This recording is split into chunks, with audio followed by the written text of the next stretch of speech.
We are hitting the point of no return when it comes to climate change. Some specialists would even claim that we've crossed the threshold and we're pretty much screwed. But what if I told you that even our most dedicated efforts are actually backfiring? Bernardo here, and this week let's explore a few unintended consequences.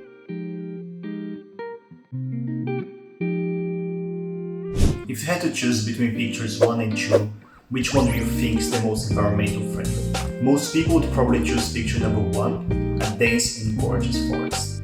But as you might have noticed due to the title of this video, things aren't that simple here. Planting a tree is the second most overused political stunt, right after kissing a baby. And that makes sense, right? Because plants can suck up carbon dioxide from the atmosphere, so planting trees sounds like a really straightforward solution to our greenhouse emissions problem. From purpose-driven companies to NGOs to private conglomerates, we told ourselves a story that if we plant enough trees, we will save the planet.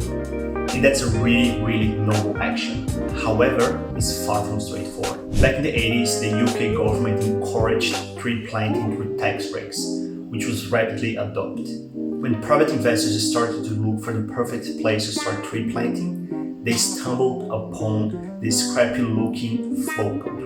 A cold, wet, mossy, smelly, dampy bog.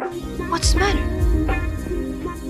However, what looked like a wasteland was actually a thriving ecosystem. The place was full of peat, which is partially decayed organic matter, which in fact are much better carbon sinks than the coniferous trees that were planted there afterwards. The area ended up covered by evergreen forests, which were terrible for the native wildlife, and on top of that, we're actually releasing all of the carbon that was captured underneath the earth by migrants.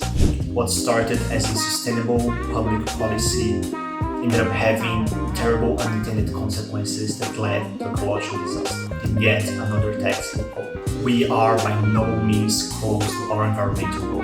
There is so much we can do, both on a personal level and on a societal level. Regardless, we have to tackle this issue from a complex systems perspective. Complex problems such as climate change will require holistic solutions.